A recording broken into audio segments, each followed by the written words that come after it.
Okay, just a quick video update here now. I'm working on organizing my shelves to give everyone a video tour of my library, and it's taking a little bit longer than I thought it would.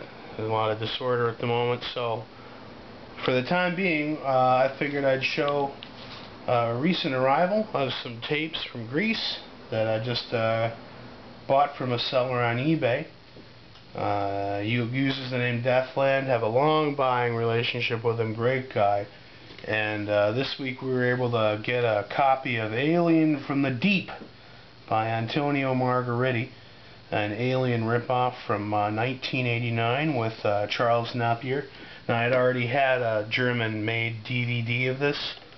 This is by Marketing Films, released in 2002, and it shows a full-screen version. This is also a full-screen version in English with Greek subtitles, so it's not an improvement over what I had before, except that like I've maybe said before, these Greek tapes have a character to them that I relate to, or vintage videos in general. It's what I collect. I collect old tapes like old men collect stamps. So very glad to have this, even though we already had a DVD.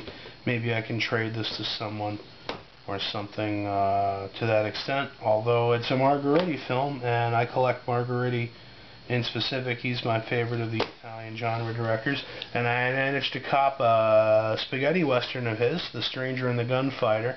Now, this is currently available on a DVD release that's widescreen. This is a full-frame version of it, so it's not quite as nice as the current release. I had the DVD at one point, but I traded it to somebody for something else and didn't have the film, and I guess felt guilty about it. Nobody seemed to want it either, and the price was right, so I grabbed it.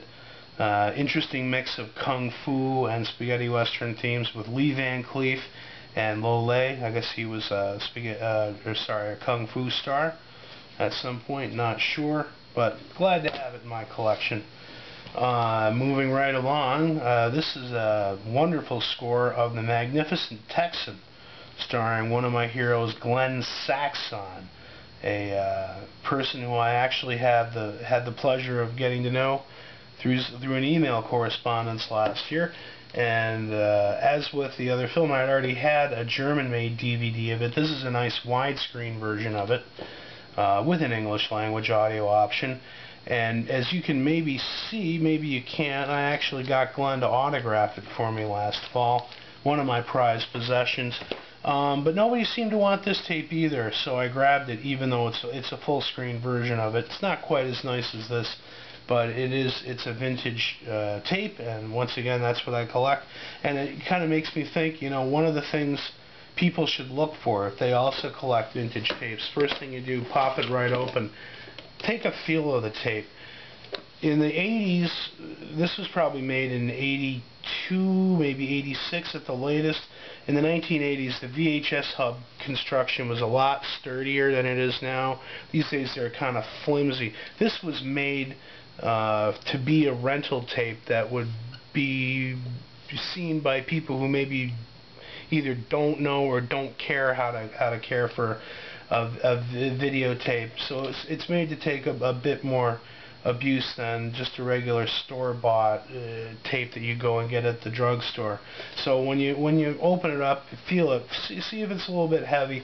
This one's got a nice heavy feel to it. Also, if you look here on the spine, it's got E120S stamped on it, which means that this tape was made for a European audience, and it's a 120-minute long tape spool in there at SP mode, which means that if the movie is longer than 90 minutes, it's all going to fit on there, and sure enough, 99 minutes. So this is probably the complete 99-minute version. And another good thing to look for is just the coloring of the wheels on the hub. The older the tape, these tend to get a little bit yellow just with age. So not that I would have suspect Deathland of selling me anything but the best. Nice spine label, look at that. Just a quick hint on how to tell if you're getting the real goods. And here are some real goods for you. This is the Concorde Affair, a film by Ruggero Deodato, the infamous director of Cannibal Holocaust. This was made, I think, just before that. Stars James Franciscus and Mimsy Farmer. Giallo fans will recognize her name. And it's a action, adventure, espionage, thriller. I think part of it, most of it, I mean, is set aboard the Concorde, which can't land, or something like that. It's typical airport sort of ripoff. And I've never seen it before. This is a widescreen version in English. It says right here on the back 100 minutes, so it's probably the complete version of this as well. In English with Greek subtitles, widescreen picture, PAL format tape. Very glad to have it. All of it's looking good, nice and original. What a score. Now, here's the real star of the batch, though. $7 on the red. This is a spaghetti western by Alberto Cardone from 1966 with Anthony Stephan, I guess that's him here, and Fernando Sancho, everybody's second favorite spaghetti western villain after Gian Maria Volante. And it's funny, they always seem to use the same picture of Fernando Sancho in all of his movies, looking like the Frito Bandito there. But the reason why I picked this up, even though this also has been surpassed, this is a full screen version. It's in English. There was a DVD released by Koch Media in Germany last year, 2008, with German and Italian audio options with English subtitle options. This is English language audio. I always like to hear the different language tracks because you get a feel for the inflection of dialogue a little bit better. And so, like I said, even though this version in specific has been surpassed, very glad to have it. I've actually never seen the film before. 1966, Anthony Stephan, Fernando Sancho, Jose Manuel Martin, my main man Franco Fantasia is in this. Plays the sheriff. Gotta love Franco Fantasia.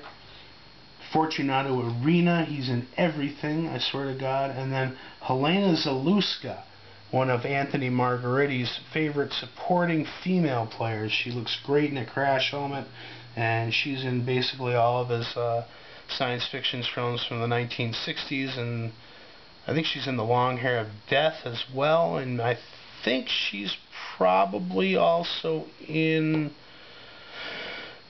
one of his westerns, trying to think of it right now, and God Said to Cain, but I'm not sure.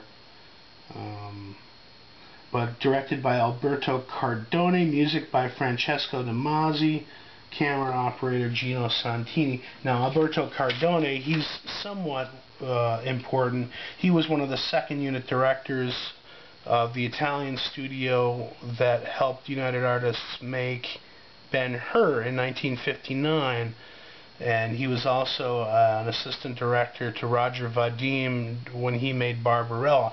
This is one of the few movies that he actually directed himself. He did some peplum films, sword and sandal movies in the early 60s, and then a couple of spaghetti westerns. $7 on the red is probably his best well known, and I'm going to be enjoying this momentarily. Been looking forward to this one. So, there we go. New arrivals for the week of April the 7th, 2009.